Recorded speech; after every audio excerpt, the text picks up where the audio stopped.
get as much in as we can in a short amount of time, because it's such great information that you've provided. So I want to make sure that we can keep our, it would be difficult to get all of them in if we spend too much time on one question, which I think we could spend a whole hour on one of them. Okay, I'll move So through good. it. I'll move Yeah. through it. Okay, great. So it's good to see you again. I'm excited about this Oh, conversation. thanks. I am so sorry to be late. Okay. All right. Well, if you're good to go, I'll get you started. I'm going to send you the feed. Have a good show. Okay. Thank you.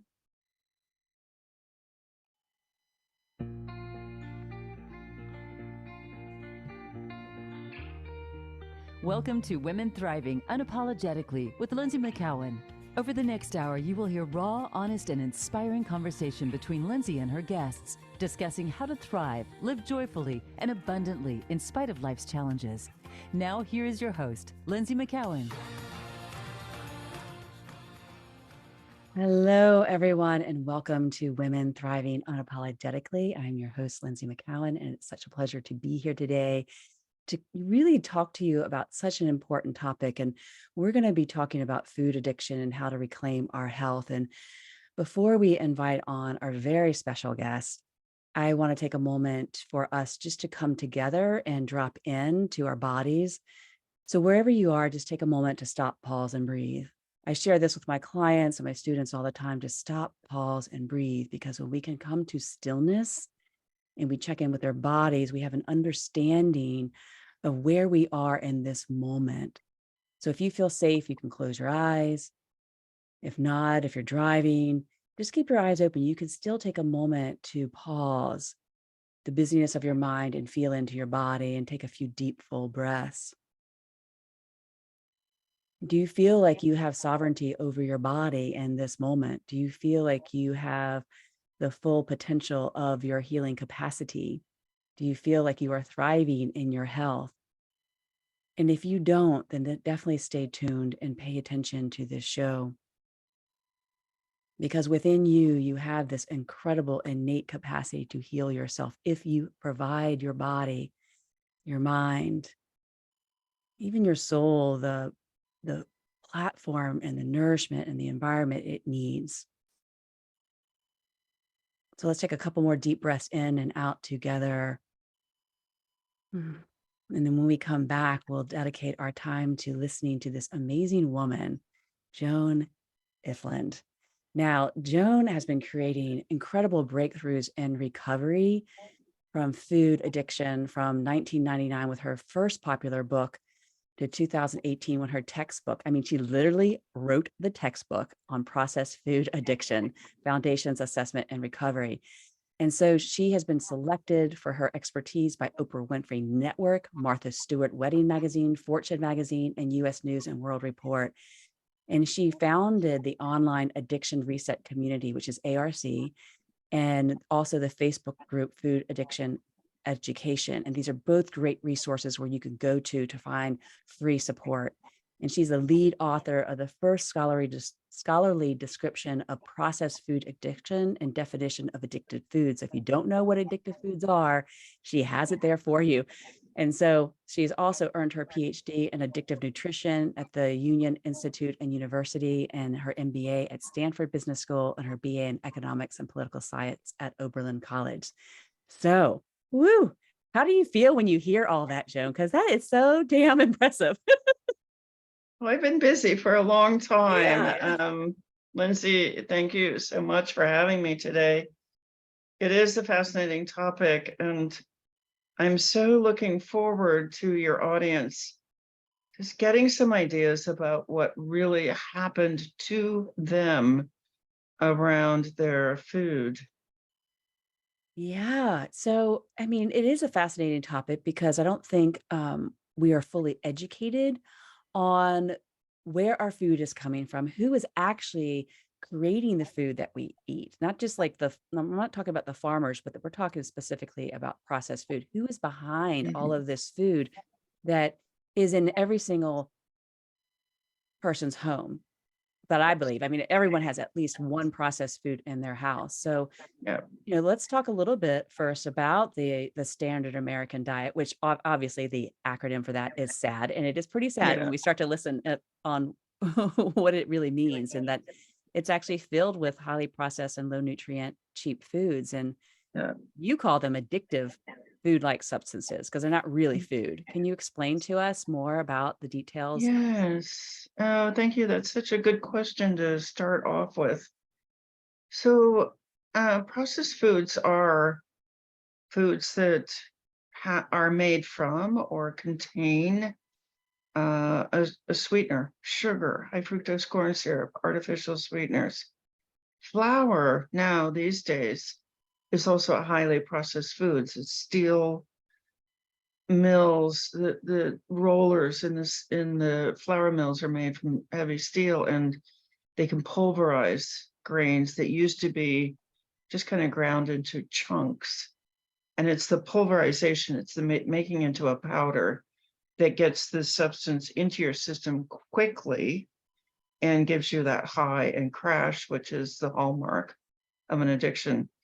Gluten attaches to morphine receptors, gluteomorphine. Excessive salt. Dairy has 4 different kinds of casomorphine in it, and we can come back to that.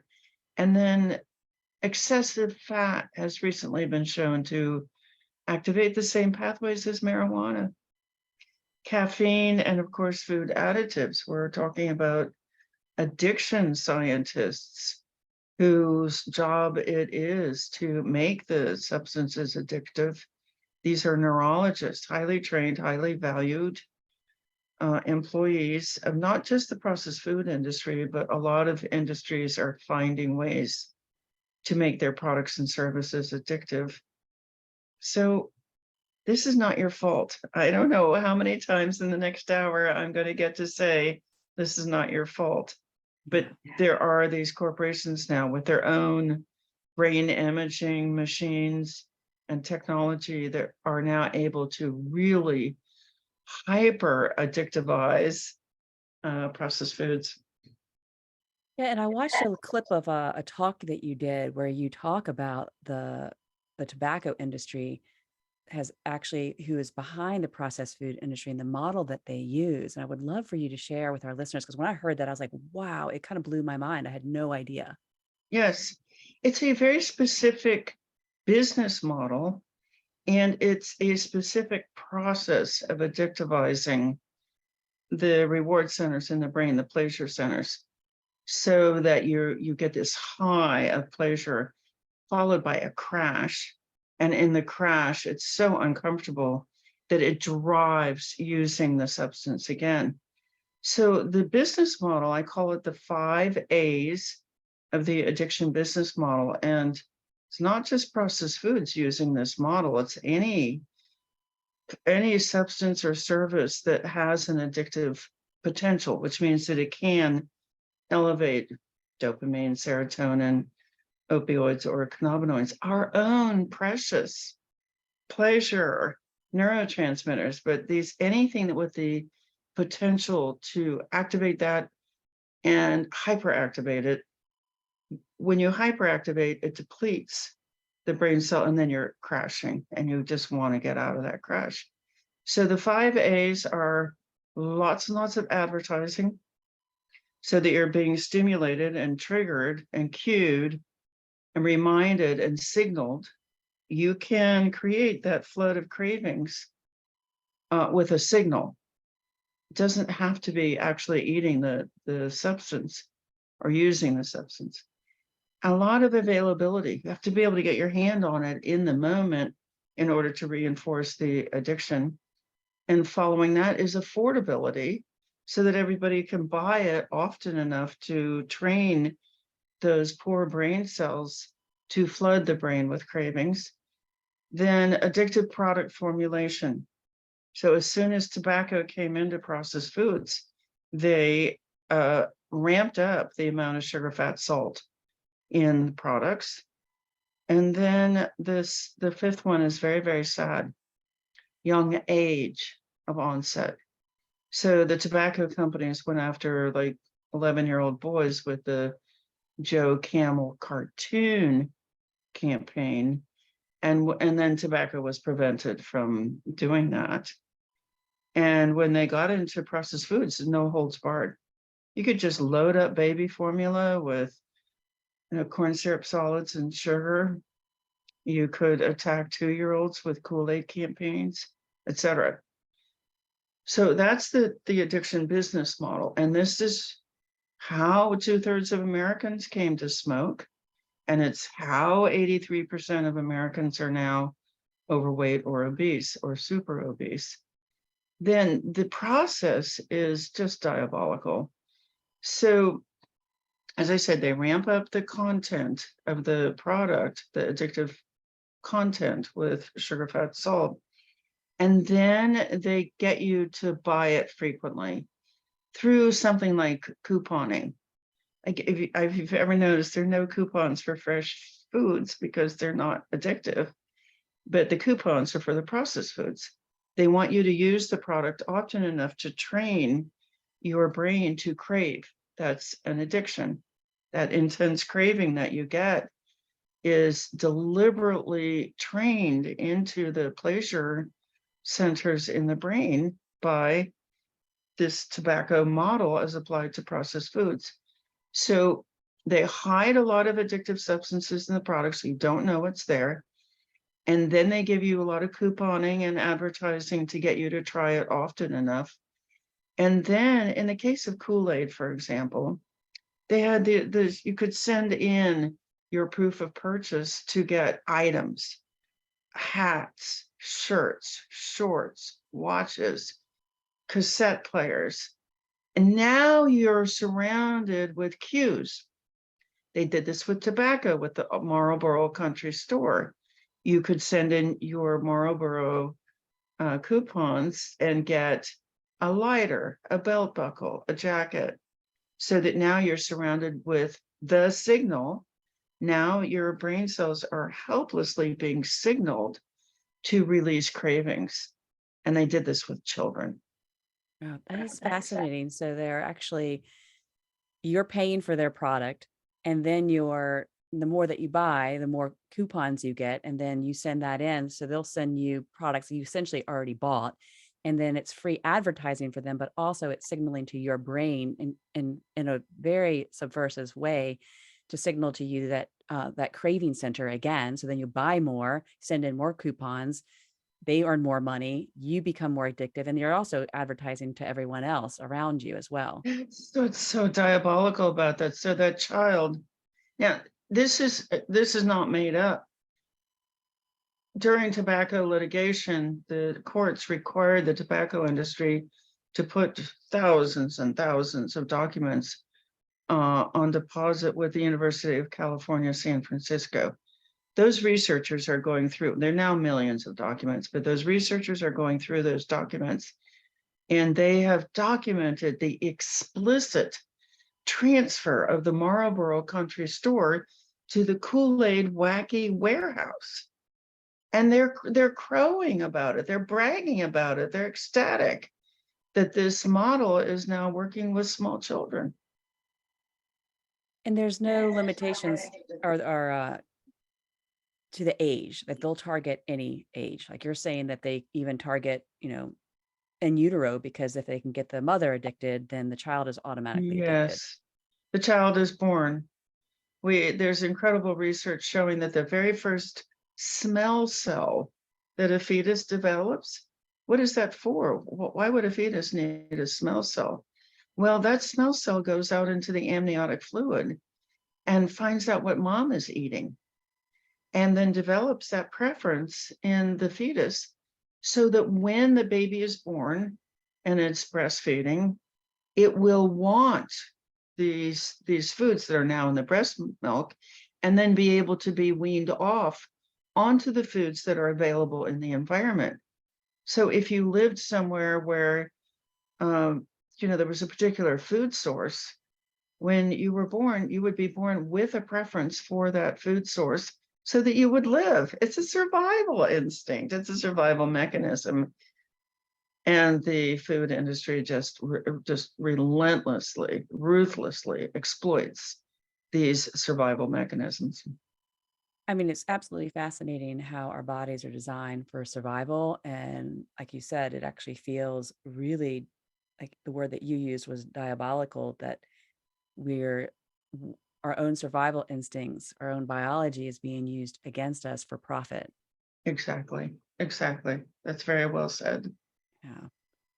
And so, you mentioned some of these other ways that they're using the brain to crave. Like how how else are they teaching the brain to crave? Like they're doing it through the advertising, the number of impressions. I was really shocked to learn in your talk recently that I listened to that, how many commercials that uh, these companies are using to advertise their products, and that it only takes 5 impressions for a child Yes. to be kind of hooked on a product or want it and crave Hmm. it. That was an incredible study. It was done at Stanford. They took two groups of toddlers. They put and they showed them the same 1 hour program, but one group had 5 commercials for a product in it. The other group had no commercials. They put the children in a room full of choices, full of toys. The children who had seen the 5 commercials in that 1 hour all went for that product. The children who had not seen any commercials chose a lot of different toys. That's all it took. 5 commercials, and they're being exposed to hundreds and hundreds. And these advertisers keep up with children. They've moved over to the internet, and they've done this just diabolical thing where the characters from the programs advertising the products are now kind of meeting them as if they were real people on social media and talking to them. Mm, And that's set up so they can follow the child from one website to another website. The advertisers have this coordinated. And so, of course, these children are putting on weight. They're numb. These are numbing substances. I love the way you started the show, Lynsie, with take a deep breath, get into your body, get grounded, figure out where you are. You can't do that when you have numbing substances in your system. So yeah. all of our connection with our body is numbed out. These are numbing substances. Those floods of cravings are also numbing. So we make our own opioids. They're beautiful. When we're in pain, we can call on them and they can help us. But as you said, the food industry has harnessed that our beautiful brain functions for their own purposes. So now you have a child who's possibly overweight and being rejected by people in their environments, adults and other children. And here's the food industry just waiting there to make that lonely child into a friend of M&Ms, for example. Mm. It's just makes my stomach hurt. Yeah, I imagine a lot of people that are listening to this, it makes their stomach turn as well. And I Yeah. would love to, we're up to our first break in the show, but I would love for us to come back to this topic and possibly talk about the foods that are addictive. I think it might be surprising to some people to hear which ones are, and also, how many people might actually be addicted. You might not even realize Mm. it, that you are Yeah. addicted, because we always Yeah. think that addiction is such an extreme thing, but it can be really Mhm. subtle as well. So if you are listening to this episode, definitely stay tuned, and also consider, if you love this show, becoming an affiliate of the show. We are now reaching over 40 countries, and Women Thriving Unapologetically is growing because women rise and thrive together. So if you want to be a supporter of the show, perhaps be on the show or be in the background to help the show grow, then reach out to me at Thriving Unapologetically at gmail.com. I forgot my own emailed it for a second. So thrivingunapologetically@gmail.com, and we'll work together to rise and thrive and grow. So we'll be right back after this short break. All right, perfect. All clear. Okay. Back in 2. Oh, that was so good, Joan. I'm so glad to see you. I'm sorry we were rushed to get right in. I'm just mortified that I was late, but That's okay. I feel the relief among your listeners. I kind of am just anticipating how they just knowing that something was done to them and then all this. Go ahead. Yeah. Yeah, absolutely. Because, there's definitely foods that I crave a lot that when I eat them, I'm like, I know this isn't good for me. And like, I think having the knowledge is the first step for us to take ownership back of our health. So I really appreciate you being here and taking the time, and don't worry about being late. I was just like having a little bit of a moment like, oh, am I going to have to do a show by myself, which I'm not prepared to do, which has happened in the past like 3 times. Which always ends up being fine.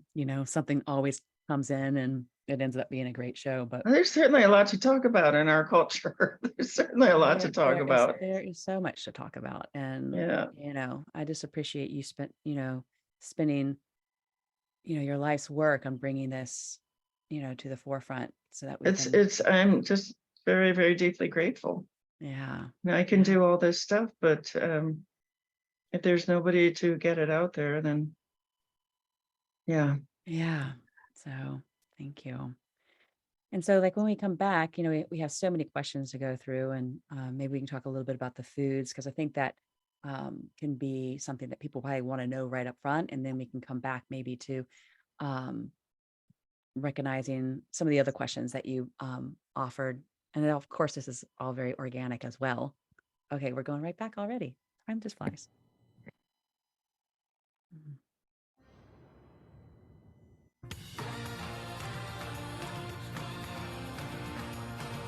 You're listening to Women Thriving Unapologetically with Lynsie McKeown.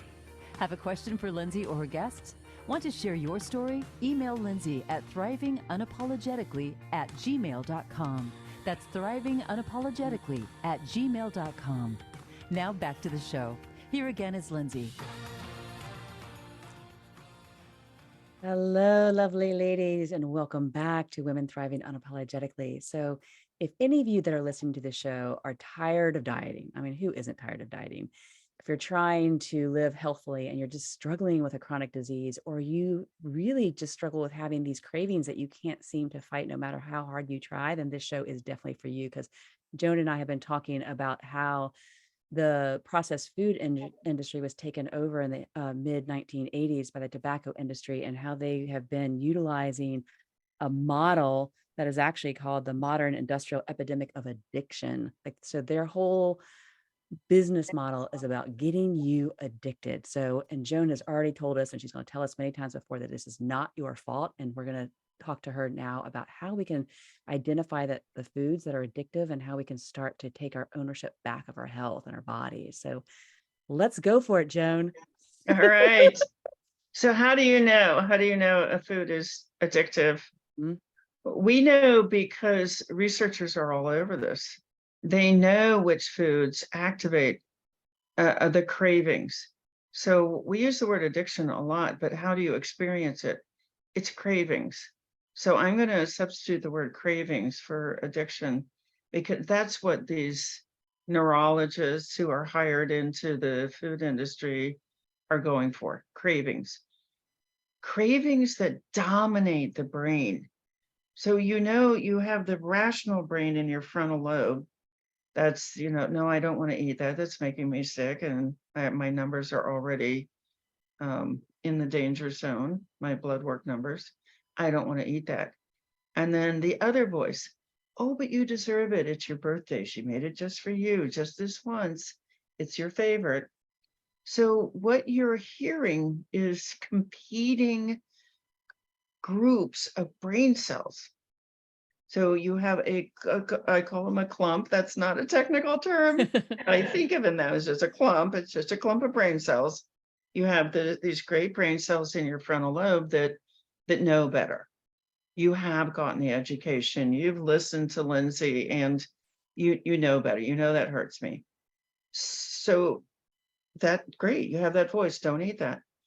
But what the food industry has done through these substances that we're going to go through is they've made the release of cravings from your pleasure centers bigger than what you can produce from your frontal lobe.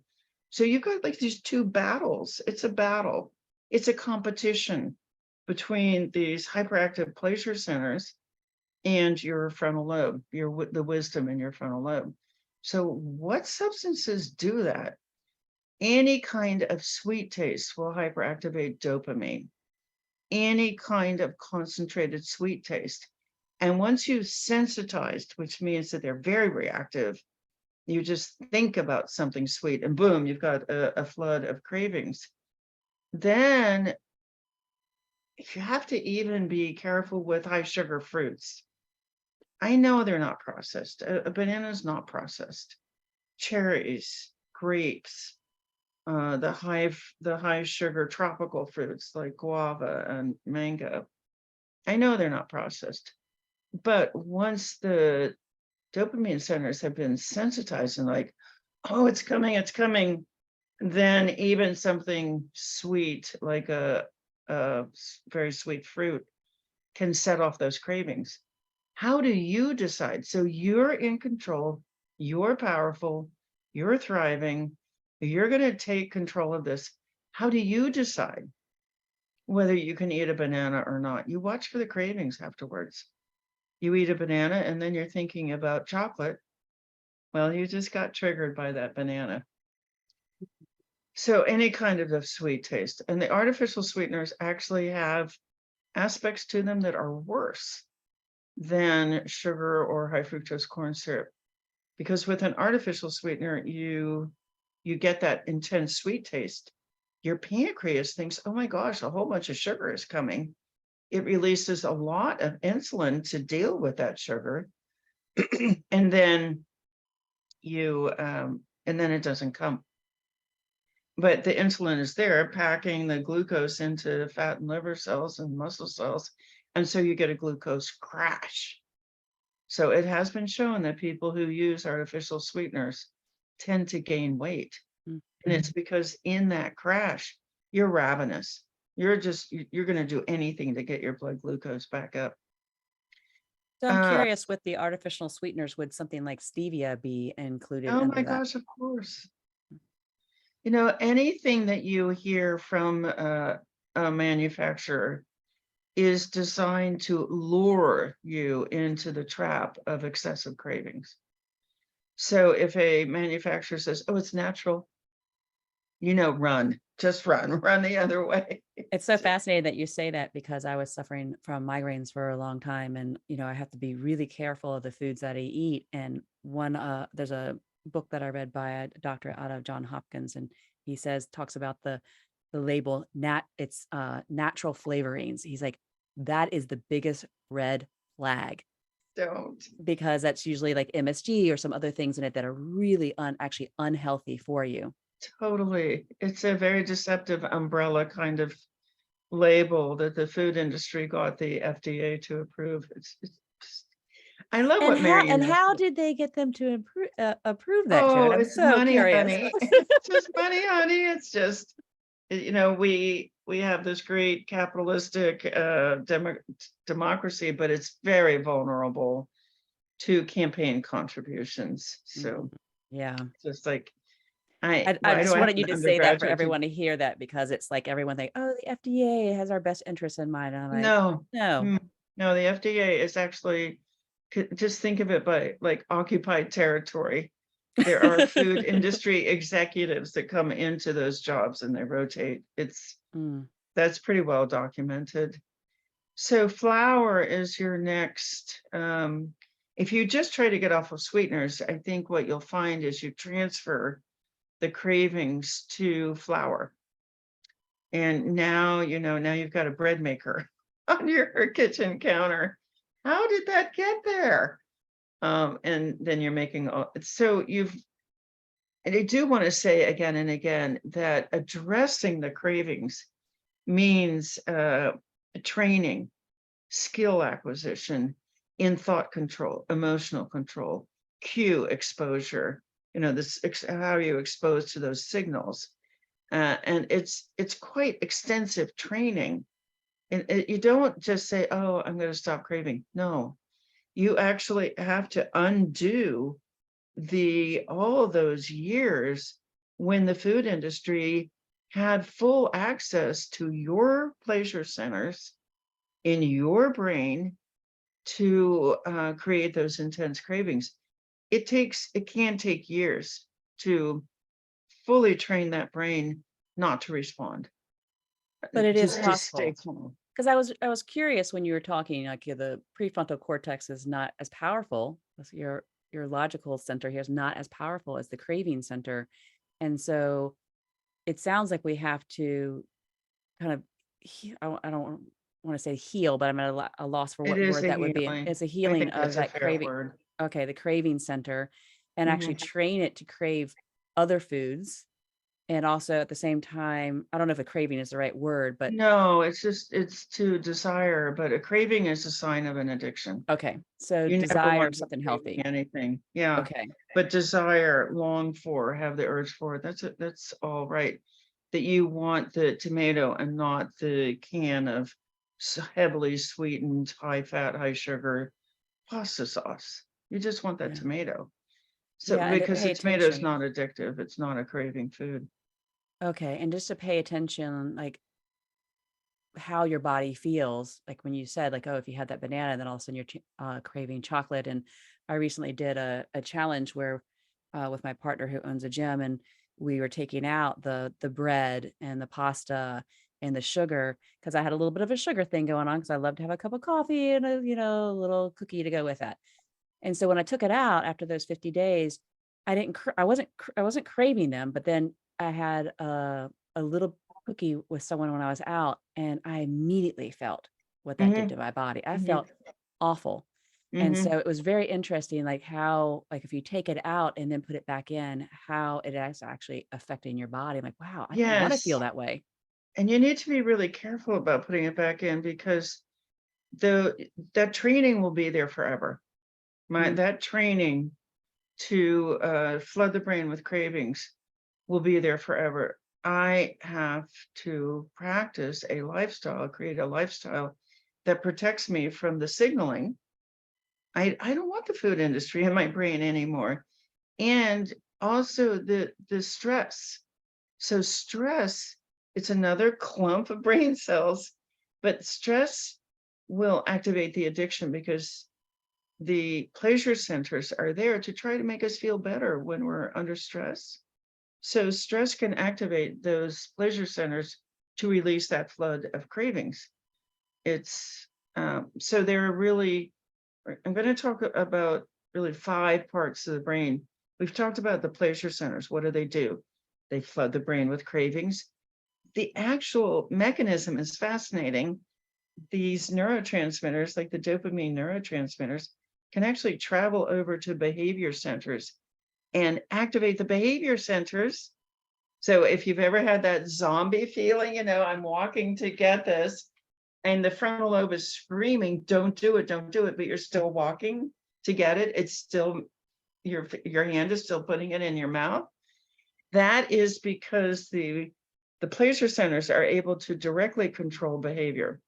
There's no loop through the frontal lobe. They see in the brain imaging research that the craving neurotransmitters go straight over to the behavior centers, latch on, and activate your behavior. This is not your fault. So those zombie moments, now you know what has happened is you've somehow gotten exposed to some signaling, some cueing, some advertising, availability. Just having this stuff in your house triggers the release of dopamine, and it'll build up over time. You're like, oh, I don't want that. It's okay to have it in my house. But then, come late evening, there you are doing the zombie walk to go and get it. So flour can do that. Flour is associated with the serotonin pathway. And then gluten. Gluten has a naturally occurring morphine in it. So Mother Nature made these foods pleasurable. It's not just eat this so you don't die. It's eat this and enjoy it. And that's great until you concentrate that it's a natural endorphin, until you concentrate it through processing. And that it's the processing that takes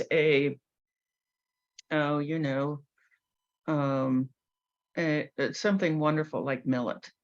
And you process it and you condense it and you make it you make it into a powder, so it gets, there's no digestion. It just, it whooshes into your system.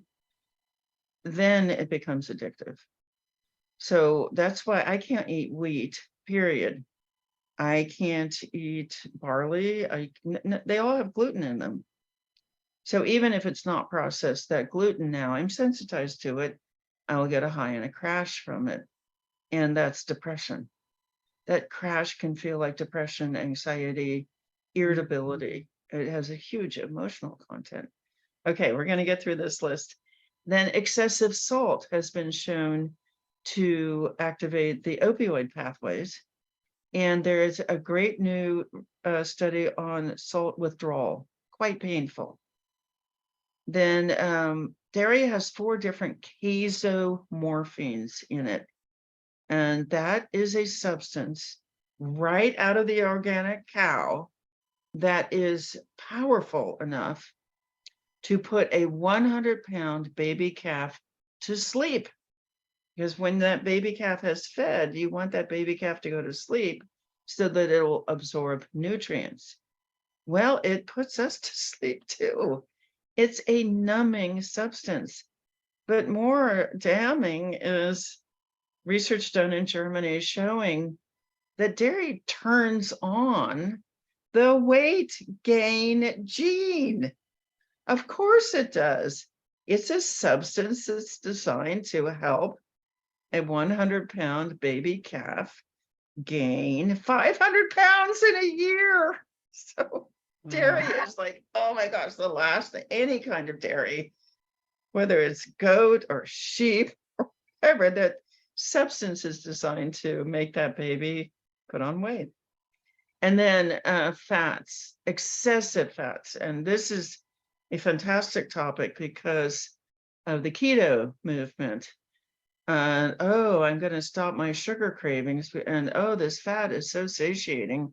I've heard experts from a conference stage say you can eat all the fat you want, which is deadly.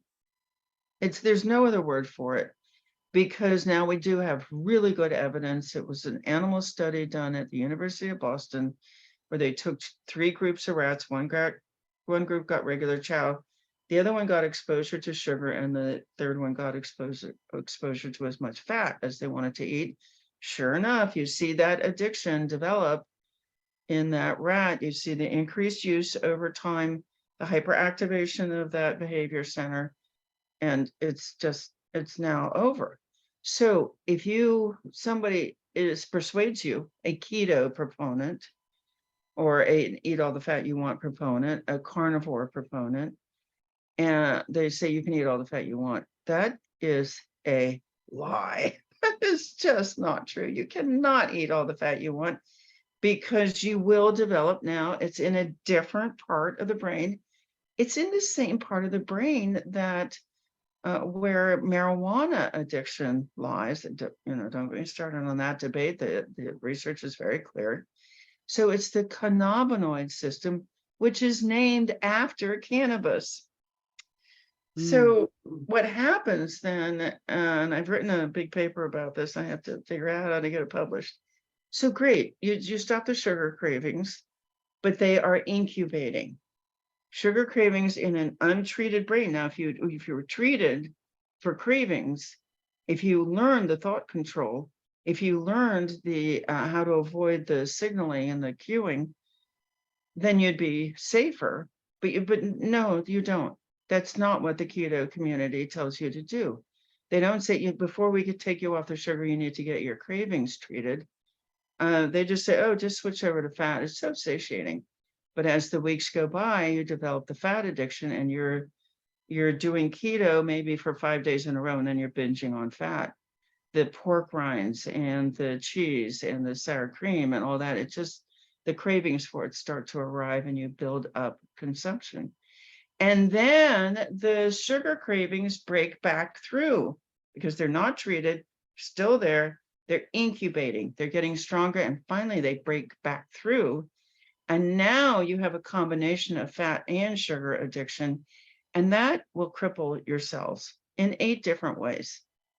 So don't try to give up the sugar without getting treated for it, getting this skill building, because if it doesn't transfer to fat, it'll transfer to romance novels.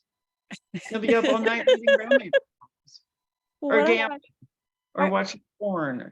Oh yeah, it will find another addiction. I feel like our brains are so intelligent in the sense that what I hear you saying is like, okay, you may quit the sugar, but then all of a sudden you're going to crave more floury products, or because your body, it's constantly seeking satiation for that craving. And so, and I felt that before when I have like, I'll use a drug addiction because I used to do cocaine. I wasn't addicted to cocaine, but I remember that, I had such low serotonin that I would crave, I don't know, that particular substance. And then when I stopped doing that, then I started craving other things that would boost that serotonin level. And I was like, oh, look at this. And I was like, look what I'm putting in my mouth, because I need the serotonin that I wasn't, that boost that I wasn't getting from a line of cocaine. Instead, I was getting it from the food. And it was like, oh my gosh, I'm just substituting it for something else.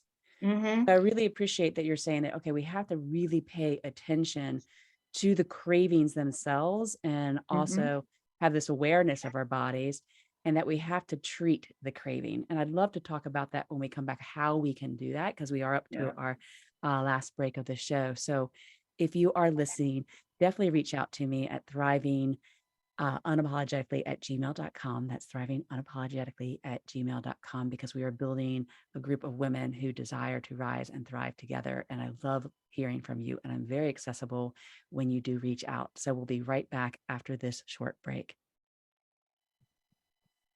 Okay, good job. Back in 2. Thank you. This is so good, Joan. I love this. It's brilliant. It's conversation. brilliant. You did a brilliant job with it. You did a lot of homework. I can hear it. So thank you. Yeah. Yeah, you're welcome. I wanted it to be a conversation, not just, I'm sorry. I do tend to go on. I do tend Oh, to no, go no, on. no. I'm sorry for No, it's that. great. No, you're Yeah. doing great. I think Okay. everything that you're saying is, I don't feel like you're going on. I feel like you're getting all the relevant points in there, and I'm Thank you. hanging on every word. I'm glad we're gonna. I hope we spend the rest of the time talking about treatment, because Yeah, I think that's it is. huge. This is the piece, and then people. It stops the self-blame. Yeah. And self-blame is self-stigmatization, self-loathing. It's just devastating. Which will trigger, the addiction. Trigger the cravings, And stress. so, Yeah. and I just need to have about 2 minutes at the end to make sure that we have time for people, so I can promote where you are and also wrap the Thank show you. up. So we'll need to pay attention to that when Matt puts something into the chat saying, hey, we have like 4 minutes left. We'll use that 2 minutes of that to finish up what we're talking about, and the last 2 minutes for me to wrap the show up and make sure people can get to all the places where they can get support from you. Great. Thank you. You're welcome. My pleasure. And I have so many questions. I've been writing notes. I'm like, oh my gosh, I don't know how we're going to get at all this, but we'll see how it works. Invite me back. I would love that. Thank you. I would love to have you back. Absolutely. Yeah. No, I've been developing this field for 27 years. And because addictions affect everything from mitochondria to macro economies. We're going back now. Just... Sorry. Oh, here we go. AmericaEmpowerment.com.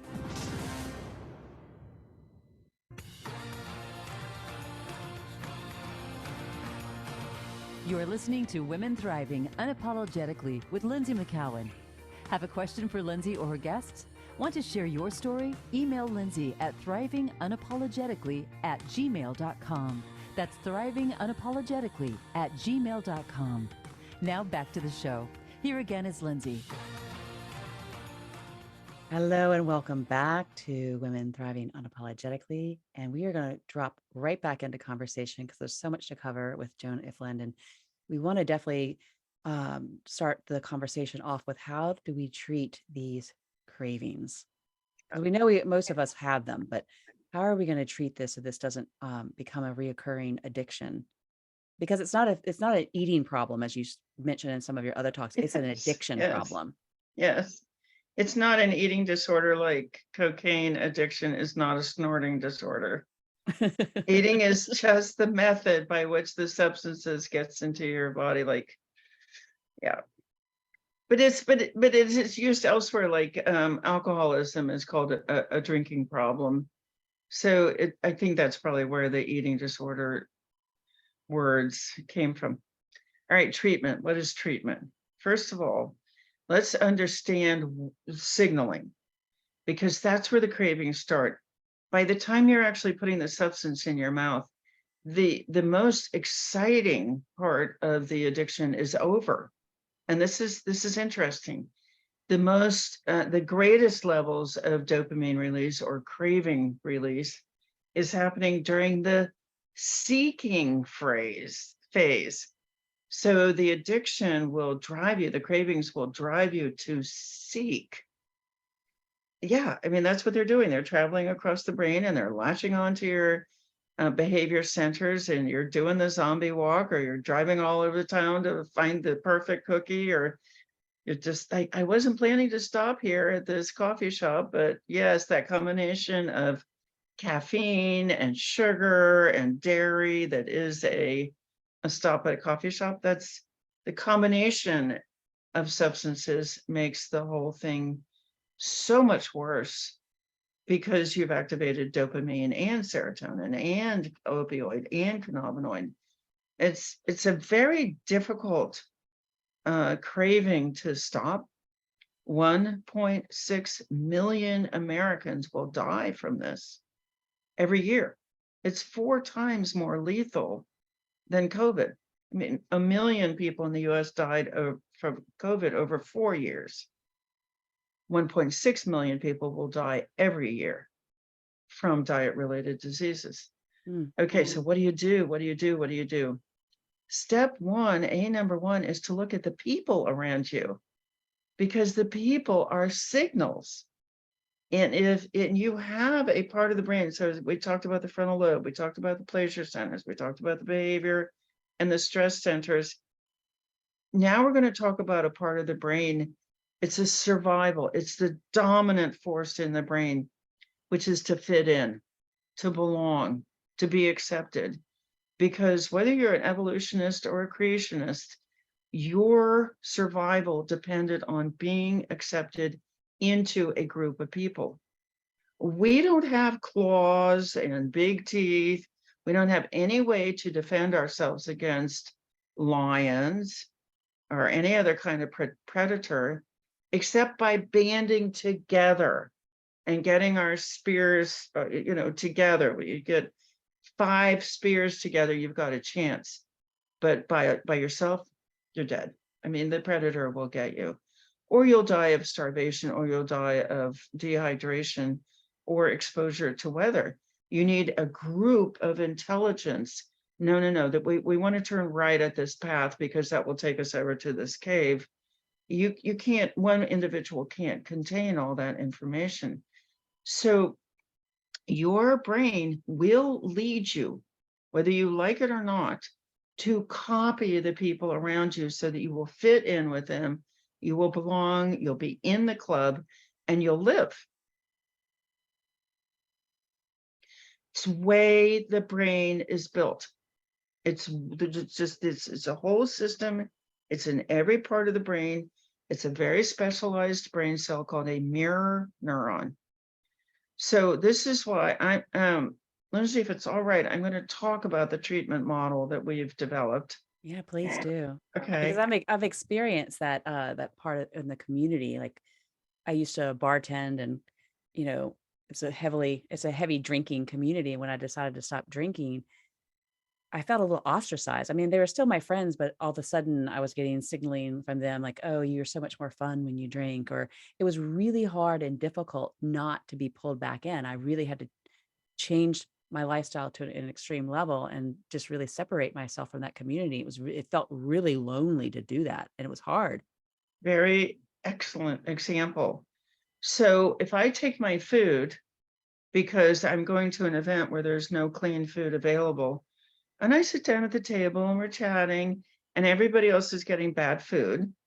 Everybody else is getting food that's going to put them to sleep all afternoon.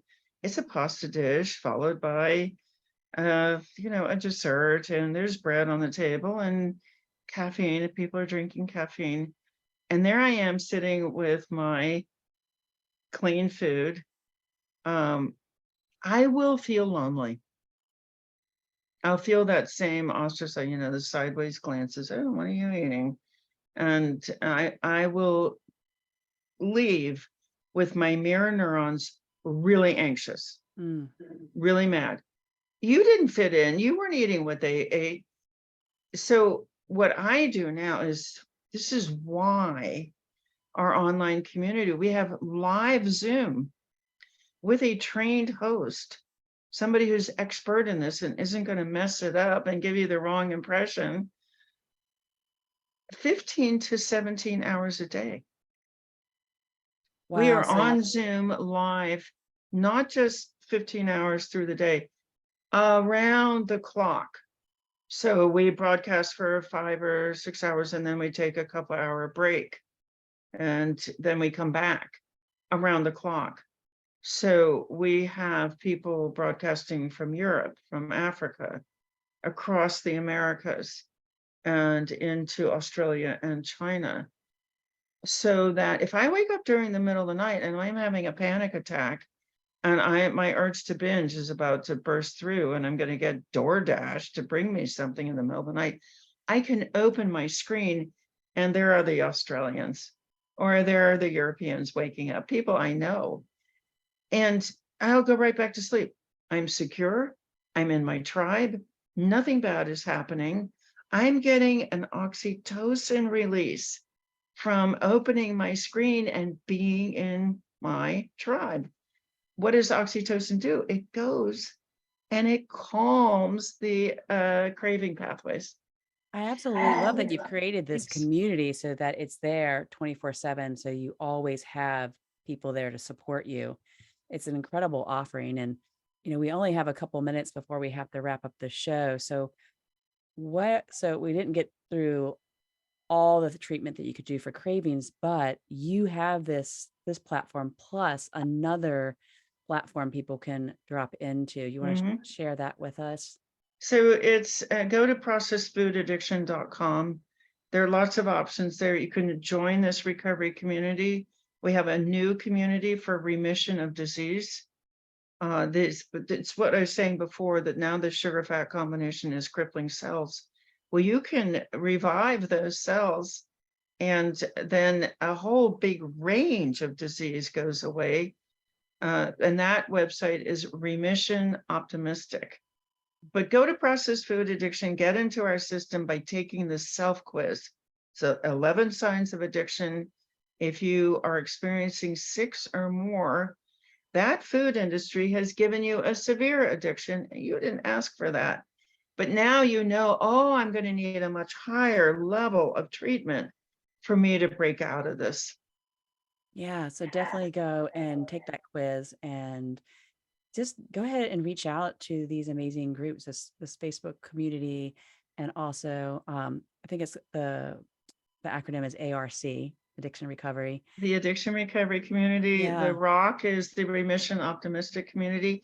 If you've been told that you have an incurable disease like diabetes, like chronic depression, that's just the medical industry trying to compete with all these other modalities. I've seen those diseases go into remission in the 5 years that we've had the ARC, and it's because we're reviving cell function.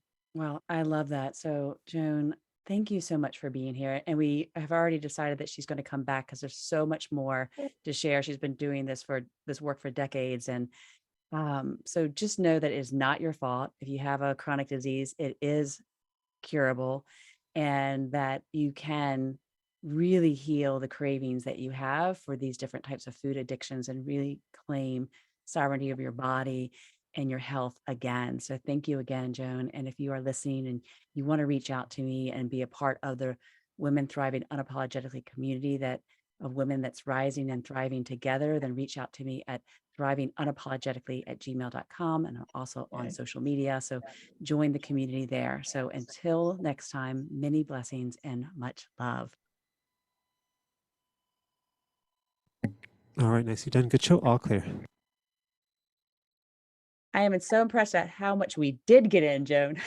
Oh my Good gosh, you're job. great. I mean, you're on top of your game. You moved it through, you moved us along, you hit all the important points. You paused where it was important to pause, and you moved through where you could, and it was just really impressive. Thank you so much. I appreciate that. I've been doing this. We had our year anniversary in May, and You're kidding. It sounds like you've been doing this your whole life. it was, Wow. I don't know. I think it was just something where I was, just stepped into, and I lit up, and I was like, oh, I didn't think this would be the thing that would light me up, because I'm a yoga and meditation educator and a women's empowerment coach. But this feels like the place where I want to put a lot more energy and create a network of women and resources that Beautiful. can really support women in a I bet multitude you're of ways. growing. Are you growing? Are you happy? I'm not growing at the. That's such a big question. Am I happy? I've been in a bit of a slow burn for about 3 years, so I'm experiencing a lot of burnout right now, and so Mm, I'm going to actually take a little bit of a pause for the next after this season ends, and to actually step away from Voice America and start my own podcast. mm. Um, and for a multitude of reasons. And yeah, just sit with what direction I really want to go in. And I Well, think, do absolutely let us know when this. Oh, so it aired live. yeah, this is live today. If you can give us the link to it, we will promote it. Oh, thank I've you. got just a team of people who like to pull clips and put them into all those Yeah, I'll definitely send. Facebook Reels or Oh, Facebook, all that stuff. and then the Instagram, Twitter, TikTok.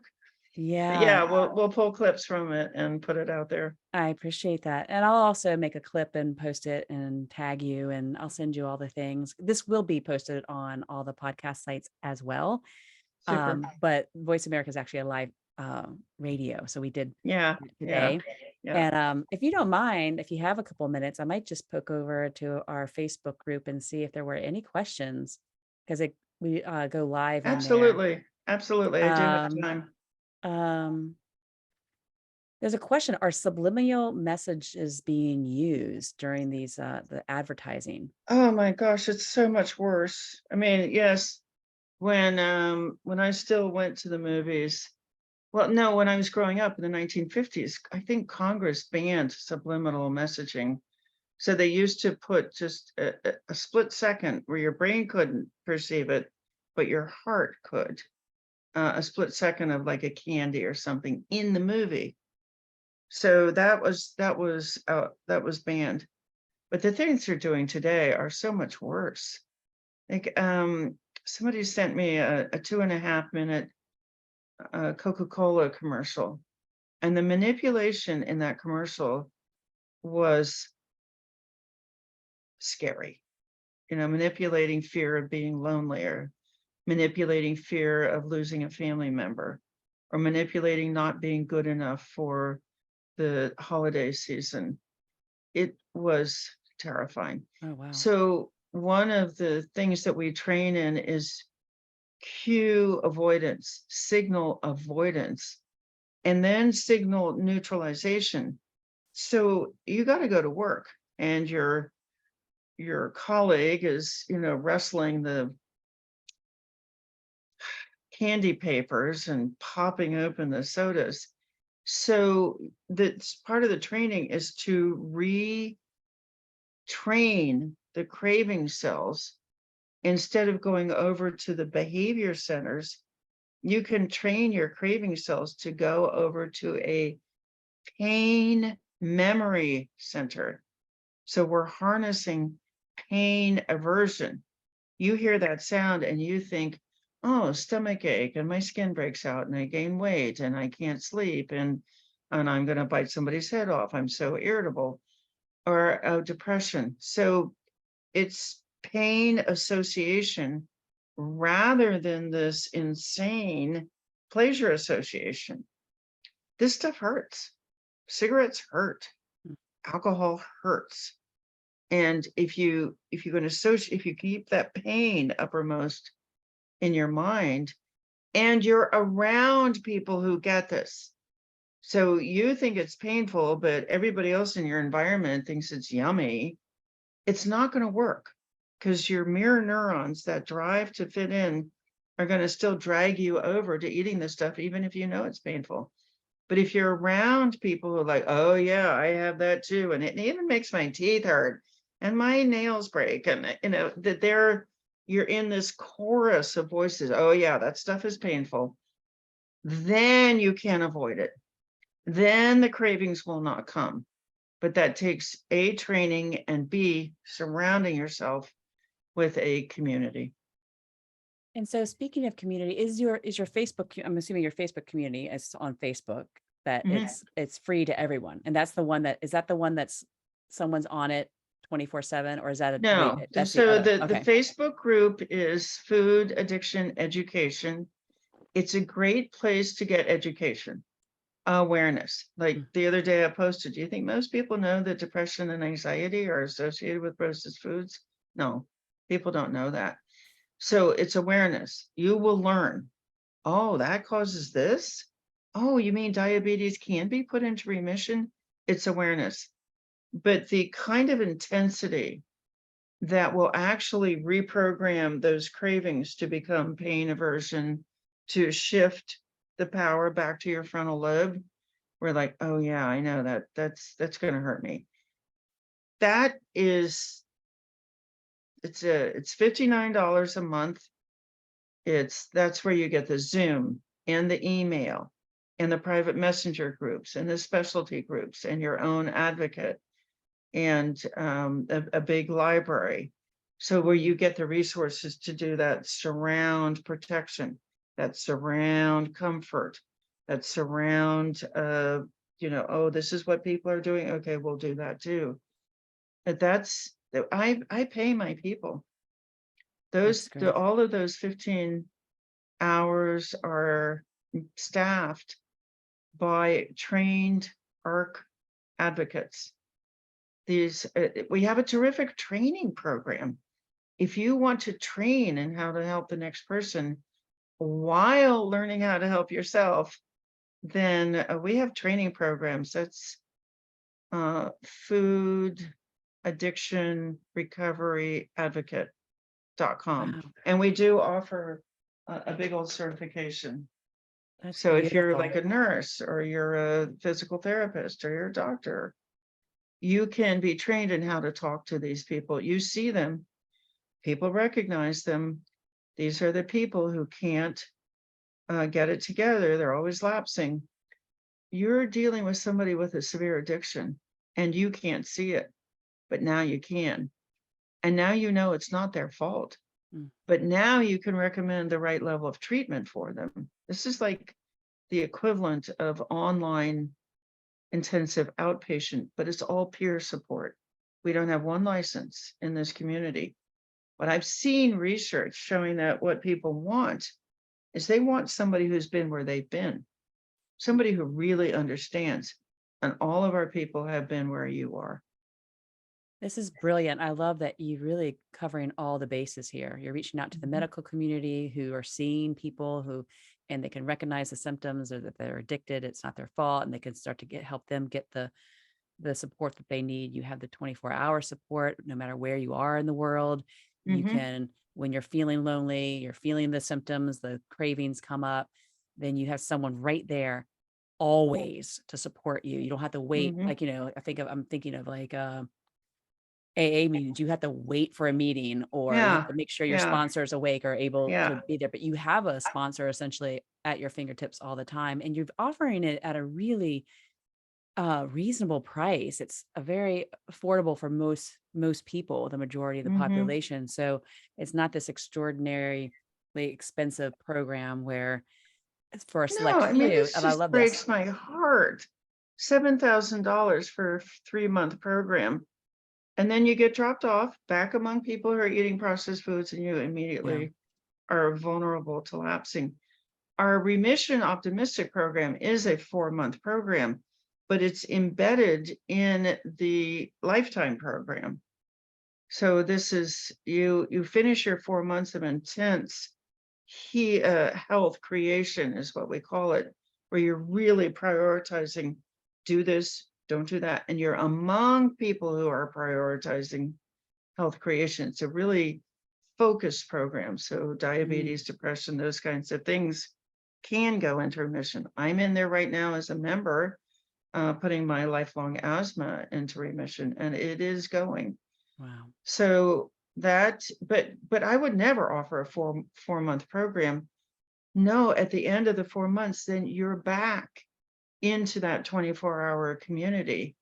And it's there during the 4 months, you're a member of that 24-hour community as well as the remission community. And then when the remission program is over, you're still surrounded and protected. This idea that you can do a boot camp and then just go back out and be, bombarded with signaling from the food Mhm. industry. Oh, that's, and Yeah. it's not your fault that it doesn't. When people go to $50,000 residential treatment, come home and start binging again.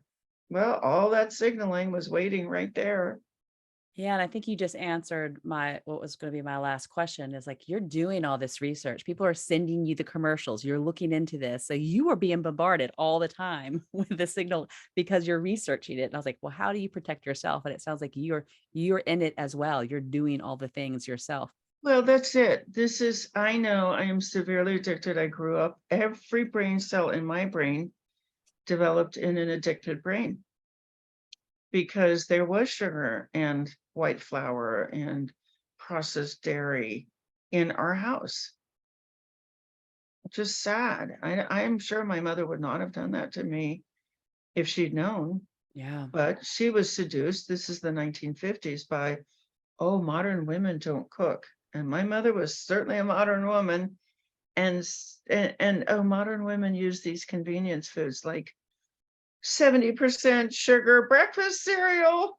Like, oh And it's no. even worse now. I mean, so I think this is even more important to get this message out to moms because, it's the women of the household that make about 80% of the purchasing decisions. Hmm. And so it's Hmm. important Hmm. that they be educated and understand and even go through your program so that they can have the strength and the resiliency to pass this on to, Yeah. so they're not buying the foods because they're addicted and then also their kids are getting addicted. They have to treat themselves first Yeah. so that they can help their children as well. So, Exactly. Jen, Exactly. thank you so much. You have been Thank you, so Lynsie. lovely Thanks. to have on the show, and I'll be sure to send you all the things. And I really appreciate you sharing and helping to promote the show as well. So, thank you Thank you. again, and have an amazing day. You too, Okay. Lynsie. Take care. Take care. Bye bye. Bye bye.